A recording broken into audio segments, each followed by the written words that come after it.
Farangis of Iran is a program that focuses on anything to do with any influence, positive influence of foreigners in Iran, the way Iran has always been a crossroads for different cultures, different communities.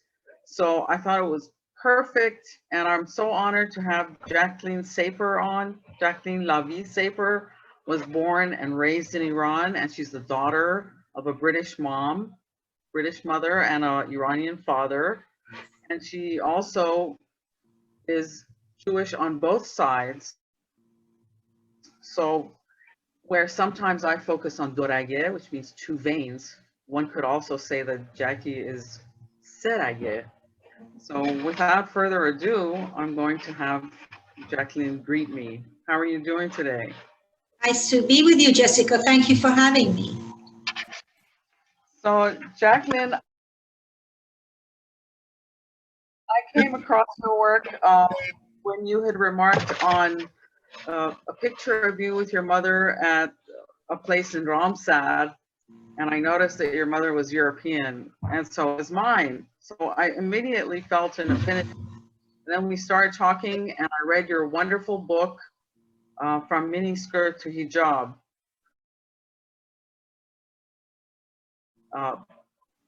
I was so fascinated by it because I too grew up in two cultures, but you have the added element that you grew up Jewish Iranian, so that made it very much more interesting for me. Can you tell me a little about your book?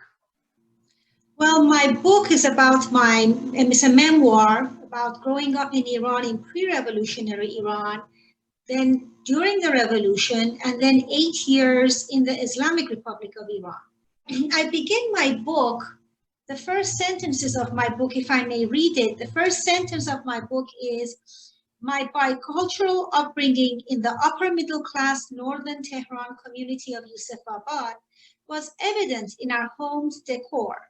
Silk Persian carpets and traditional khatam inlaid mosaic picture frames sat along with oil paintings of the English countryside and blue Wedgwood porcelain.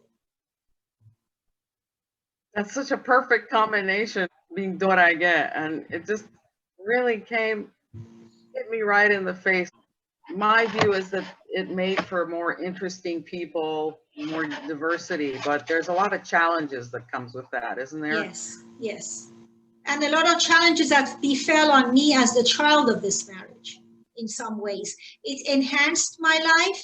I became more insightful, more observant of people. I knew how to adapt to different cultures. That was very enriching for me. But at times, I also felt I was the other on either side. So I somehow grew my own subculture in a way. That's fascinating. So in chapter 4 of your book, there was it's titled Cracks Along the Avenue. One of the questions I frequently ask people is, did you have any idea a revolution was coming? I feel like you kind of did. I did. I was 17, 18 years old. My school was across University of Tehran, and my sister attended the university. We had a long lunch break, an hour and 45 minutes. And I would go across the street. My sister and her friends would greet me at the gates of the university, and I would go in her university. I would go to the cafeteria, eat lunch with the students. I even attended her classes during my lunch break. And I noticed the hushed voices against the Shah. I didn't know what groups they belonged to, but I was surprised that there was such enmity and resistance to the Shah at that time among the students. Mm-hmm. That's and I also, Jessica, my mom was a career woman. She worked for the airlines, and I was raised by live-in home help, our maids, who came from the devout Muslim sector of society. They were my Iranian mothers. They were fluent in the language and the culture and the customs and traditions and food. They taught me a lot. But through them, I realized the disparities and the differences between the cultural clash in Tehran at that time. For example, I mentioned in my book, many Tehranis at the North Shore or the expat Americans adored their pets, their dogs, like a family member, and our maids would consider them, there's a word called najes, as unclean, not to be kept in the house. So I understood the differences. Yes. As a matter of fact, I would venture to say that a lot of our nannies were like, a lot of what we knew about the religion and about the culture could have come from them. They were like our mothers. They were they showered me with love and affection, and I really learned a lot from them. Yeah, that's wonderful. So how did your life change after the revolution? I remained in Iran for 8 years, and I moved from Tehran. I got out of my bubble, to say, and I got married. I moved to Shiraz, a city in the southern part of the country, which I had never been before. And in a way, it was a culture clash. The accent was different, but I had friends from all sectors of society again, and I still keep friends with them. That's wonderful that you were able to adapt, even though it was so different. Right. That's fascinating to me. So what are some of the school memories you have from Iran? I attended Etefaq Day School. The school had 2,000 students. Our curriculum was, I think, first class. It was a co-ed high school, and it went from kindergarten to high school. And that was very unusual because the regular public schools, high schools, were gender segregated. Our English teachers were American or British. We studied, half the school day was in English studies. I can say, although my mom was English, but I learned a lot of English in school. And the other half was in Farsi, physics, chemistry, whatever. And we also studied Arabic 2 hours a week, mandated by the Ministry of Education, and we studied Hebrew. So I was accustomed to 4 languages at the same time. That is amazing. So I'm sure the Arabic education came in handy later on. It did, because after the revolution, many Arabic words came in the language. Our school, unlike other schools, Fridays was the day off the weekend in Iran. Our school was closed Fridays and Saturdays. That's why our school day went to 5 p.m. It was a long day. Of languages. What language did your with one another? Language in our family, for as long as I remember, we grew up, my parents spoke in English. My mom never really mastered Farsi. She never learned the language. So we automatically talked to English to my mom, to our mom, my siblings and I, and Farsi to dad. And it was very common growing up.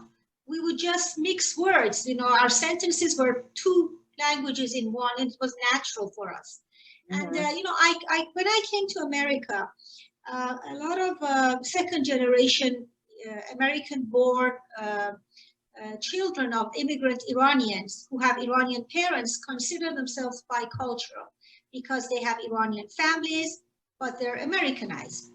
But my and your biculturalism is completely different, because we grew up bicultural, but we were both exposed to both cultures at the same time.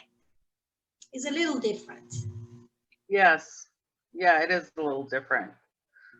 So how did you communicate with your mom? What was your relationship with her? We were very close. I'm still very close to mom. This is what I miss. When I get with my Iranian friends, they talk about, did you see, they share what TV programs they watch with their moms, or did you hear so-and-so on the radio? I can't do that with my mom because she doesn't understand that. And but on the other hand, we watch different things together. We watch Downton Abbey together. We enjoy it. And so it's different. I think it's wonderful to have both cultures. Yeah, it is. So How did your family dynamic reflect on your identity as a whole? My mom, as I said, worked for the airlines, so we got deeply discounted tickets. And every summer, for 17 consecutive years until the revolution, I spent my summers in England. When I was in England, I was an English girl. I was with my cousins, my grandparents. And when I was in Iran, I was 100% Iranian. From childhood, I was my mom's protector. I would translate for her. I would, whatever she said, I would explain. For example, my mom, when people came to our house, she wanted to bring a tray out. Instead of saying sini, meaning tray, she would say sine, meaning a woman's breast. Everybody would laugh, but if they didn't know her. So I was just there with her, and it was natural for me, natural to explain. And there is a line in the movie, it's an old movie now with Johnny Depp, it's Chocolat. And I remember the girl telling her mother, why can't you wear black shoes? The mother always wore red shoes. She said, why can't you wear black shoes like all the other mothers? And that reminded me of my mom, because when I talk, I write it in the book. All my friends, they call their moms maman. I called her mom. Their mamans, they recited Persian poetry. They were competent homemakers. They had black hair. My mom didn't know a word of Farsi. She couldn't know the alphabet, let alone reciting poetry. She dyed her hair blonde to match mine, and she never cooked. She wasn't a homemaker. So it was, and I felt, my mom was different. But I took it as a compliment because she also offered me other things. We would go to the British Council, watch American, movies and all the classics. At home, we had to mute our TV. They showed a lot of American programs on TV. We had to go to turn on our special FM shortwave station radio to the station that the film was in its original language. So I think that helped me. It was nice. And then I had an Iranian dad who was very Iranian. He was originally from Esfahan. And at home, Dad would go listen to classical Persian music and poetry. He loved it. My dad was a university professor at 2 universities. And everywhere we went, people would call my dad Ustad, meaning professor. When I found out you lived in the same neighborhood I did, isn't that unbelievable? I felt like, oh, I wish I could go back. Yes. I'm sure we both grew up in Yusufabad. I'm sure we've passed each other in the park. I was always in the same park you were. It had a little library, the local movie theater. Yes. It was a lovely neighborhood. I have a lot of fond memories from there. Yes, it was also very walkable from what I remember. Yeah, we used to walk a lot. Mm-hmm. What I miss from Yusufabad is, it was on a slope. And we had the jubes, the water channels that came from the mountains up north, and all the waters, the stream of water. We used to throw stones in it and run after the stones and the pebbles in the water. I missed that. I missed our local bread shop, the Barbari hot Barbari bread, little things that I missed.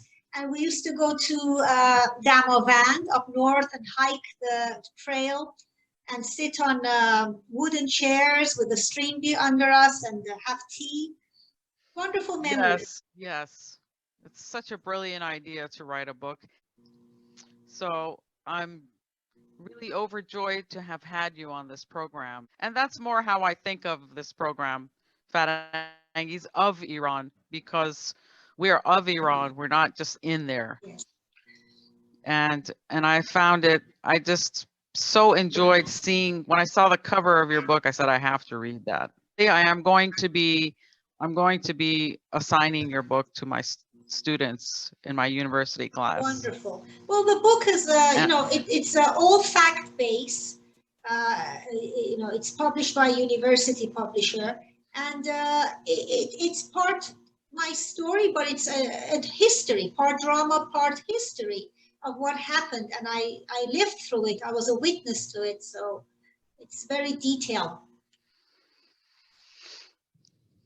Yes, and for me it also brought back many memories. Like, yes, Sure. especially the order of things. Like, oh, this happened, and then that happened, and Correct. yeah, it just is a wonderful way to showcase what happened.